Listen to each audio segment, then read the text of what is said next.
ಏನು ವಿಚಿತ್ರ ನೋಡಿ, ಈ ಹಣವಿದ್ದವರ ಅಹಂಕಾರ. ಈ ಅಹಂಕಾರದಲ್ಲಿ ಮನುಷ್ಯತ್ವಕ್ಕೆ ಬೆಲೆ ಇಲ್ಲ. ಮಾನವೀಯತೆಯನ್ನೇ ಕೊಲೆ ಮಾಡಿದ ಮತ್ತು ಮಾಡಿಸುವ ಗುಣ ಇರುವುದೇ ಈ ಹಣಕ್ಕೆ ಮತ್ತು ಹಣವಿದ್ದವರಿಗೆ. ಹಾಗಂತ ಎಲ್ಲರೂ ಅಲ್ಲ, ಹಣವಿದ್ದರೂ ಅಹಂಕಾರಿಗಳಾಗದವರು ಇದ್ದಾರೆ. ಅವರುಗಳು ಬೆರಳೆಣಿಕೆಯಷ್ಟು ಮಾತ್ರ. ಹೌದು, ಹಣ ಹೆಣವಿದ್ದಂತೆ. ಹಾಗೆ ಇದರ ತದ್ವಿರುದ್ಧವಾಗಿ ಹಣವಿದ್ದರೆಂಬ ಜೀವನ. ಹಾಗಂತ ಹಣದ ವ್ಯಾಮೋಹ ಇರಬಾರದು.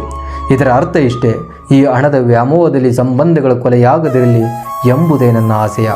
ಹೌದು, ಸ್ವಾರ್ಥಿಗಳ ಪ್ರಪಂಚದಲ್ಲಿ ನಾವು ನಡೆಯುತ್ತಿದ್ದೇವೆ. ಹೆಜ್ಜೆ ಹೆಜ್ಜೆಗೂ ಸ್ವಾರ್ಥಿಗಳು ಇರುವರು. ಈ ಸ್ವಾರ್ಥಿಗಳ ಪ್ರಪಂಚದಲ್ಲಿ ಬೆರಳೆಣಿಕೆಯಷ್ಟು ಮಾತ್ರ ನಿಸ್ವಾರ್ಥಿಗಳು ಕಾಣುವರು. ಅವರುಗಳಿಗೂ ನಿಂದನೆಗಳು ತಪ್ಪಿದ್ದಲ್ಲ.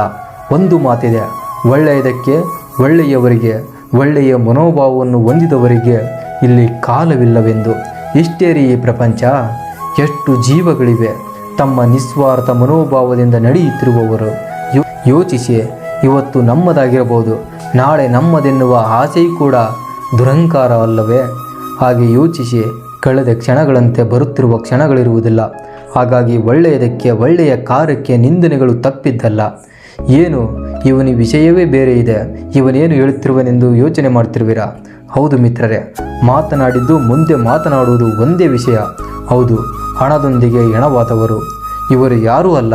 ಯಾರನ್ನು ನೀವು ನಮ್ಮವರೆಂದುಕೊಂಡಿರುವಿರೋ ಅವರುಗಳೇ ಇವರು. ನಿಮ್ಮ ಕಾರ್ಯಗಳು ಮತ್ತು ನಿಮ್ಮ ಏಳಿಗೆಗಳ ಆಧಾರ ಸ್ತಂಭವನ್ನು ಕತ್ತರಿಸಿ ಹಾಕುವವರೇ ಇವರುಗಳು ನೀವು ನಂಬಿದವರು. ಹಾಗಂತ ನೀವು ನಂಬಿದವರೆಲ್ಲರೂ ಅಲ್ಲ. ನಿಮ್ಮ ಏಳಿಗೆಯನ್ನು ಕೊಂಡಾಡುವವರು ಇದ್ದಾರೆ, ಆದರೆ ನಿಮ್ಮನ್ನು ಕಡೆಗಣಿಸುವವರು ಯಾರೆಂದು ನಿಮಗೆ ಚೆನ್ನಾಗಿ ತಿಳಿದಿರುತ್ತದೆ. ಒಮ್ಮೆ ಯೋಚಿಸಿ ನೋಡಿ, ಯಾಕೆ ಅವರು ನಿಮ್ಮನ್ನು ಕಡೆಗಣಿಸುತ್ತಿರುವವರು ಎಂದು ಆಗ ತಿಳಿಯುತ್ತದೆ ಮಿತ್ರರೇ. ಒಂದೇ ಒಂದು ಬಾರಿ ಯೋಚಿಸಿ, ಯಾರು ನಿಮ್ಮವರೆಂದು, ಎಷ್ಟು ಜನರು ನಿಮ್ಮವರಾಗಿರುವರೆಂದು. ಯಾರೂ ಬಾರರು ಮಿತ್ರರೇ, ಹೆಸರಿಗೆ ಮಾತ್ರ ಸಂಬಂಧಿಕರು. ಇವರುಗಳು ಆಡಂಬಿಕೆಯ ಸ್ವಾರ್ಥಿಗಳು.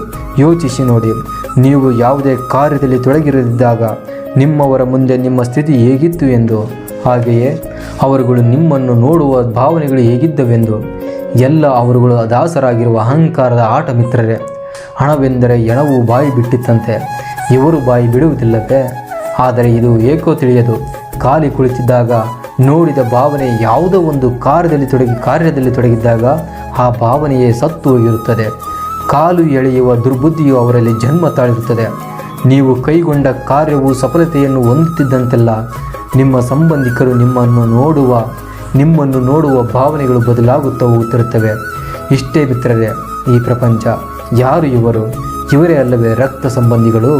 ಯೋಚಿಸಿದರೆ ನಮಗೆ ನಾಚಿಕೆ ಆಗುತ್ತದೆ ಅಲ್ಲವೇ? ಎಷ್ಟು ವಿಚಿತ್ರವಲ್ಲವೇ? ಇಷ್ಟೇ, ಇದಕ್ಕೆಲ್ಲ ಕಾರಣ ಅವರ ದುರಾಲೋಚನೆಗಳು ಮತ್ತು ಅವರ ಹಣದ ವ್ಯಾಮೋಹ. ಈ ಹಣದ ವ್ಯಾಮೋಹದಿಂದಾಗಿ ಆತ್ಮೀಯತೆಯನ್ನೇ ಪ್ರೀತಿ ಬಾಂಧವ್ಯಗಳ ಕೊಲೆ ಮಾಡುತ್ತಾರೆ.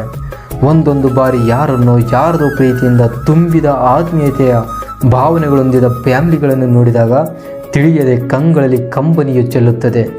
ಏನೋ ತಿಳಿಯದು ಯೋಚನೆ ನೋಡಿ, ಮಾಡುವ ಯೋಚನೆಯ ಮೇಲೆ ಆತ್ಮೀಯತೆಯ ಪ್ರೀತಿ ಬಾಂಧವ್ಯಗಳು ಗಟ್ಟಿಗೊಳ್ಳುತ್ತವೆ. ಯೋಚಿಸಿ ಮಿತ್ರರೇ, ಹೇಗೆ ಇರಲಿ, ಅವರೇನು ಕಲ್ಲಲ್ಲ, ಒಂದಲ್ಲ ಒಂದು ದಿನ ಬದಲಾಗುತ್ತಾರೆ. ಆಗದಿದ್ದರೆ ನಿಮ್ಮ ಆತ್ಮೀಯತೆ ಅವರ ಆಲೋಚನೆಗಳನ್ನು ಬದಲಾಯಿಸುತ್ತದೆ. ಹಾಗೆಯೇ ಹುಷಾರ್ ಮಿತ್ರರೇ, ನೀವು ನಿಮ್ಮ ಆತ್ಮೀಯತೆಯನ್ನು ಕಳೆದುಕೊಂಡಿದ್ದೇ ಆದರೆ, ಪ್ರೀತಿ ವಾತ್ಸಲ್ಯದ ಕಂಬನಿಯು ನಿಮ್ಮ ಕಂಗಳಿಂದ ಚೆಲ್ಲದಿದ್ದರೆ ನೀವು ಸ್ವಾರ್ಥಿಗಳೆಂದು ಯೋಚಿಸಿಬಿಡಿ. ಇದನ್ನು ಎಂದಿಗೂ ಮರೆಯಬೇಡಿ. ಇವತ್ತು ದುಡ್ಡು ಬರುತ್ತೆ, ನಾಳೆ ಹೋಗುತ್ತೆ. ಬಂದಾಗ ಅದು ನಿಮ್ಮ ಪಾಲು, ಹೋದಾಗ ಮತ್ತೊಬ್ಬರ ಪಾಲು. ಹಾಗಂತ ರಕ್ತ ಸಿದ್ಧವಾಗಿ ಬಂದ ಬಾಂಧವ್ಯಗಳು ಆಗಲ್ಲ. ಯೋಚಿಸಿ, ಅವರಿಂದ ನಿಮ್ಮ ಮನಸ್ಸಿಗೆ ನೋವಾಗಿರಬಹುದು. ಒಂದೇ ಒಂದು ಬಾರಿ ನಿಮ್ಮದು ಏನು ತಪ್ಪು ಇರದಿದ್ದರೂ ಸೋಲನ್ನು ಒಪ್ಪಿಕೊಂಡು ಬಿಡಿ. ನಿಮ್ಮ ಸೋಲನ್ನು ಒಪ್ಪಿಕೊಂಡು ಬಿಡಿ. ಇದರಿಂದ ಮತ್ತು ನಿಮ್ಮ ಈ ಕಾರ್ಯದಿಂದ ನಿಮ್ಮ ಪ್ರೀತಿ ವಾತ್ಸಲ್ಯಗಳು ಜೀವಂತವಾಗಿ ಉಳಿಯುತ್ತವೆ. ಇದಕ್ಕಿಂತ ಇನ್ನೇನು ಬೇಕು? ಯೋಚಿಸಿ ಮಿತ್ರರೇ.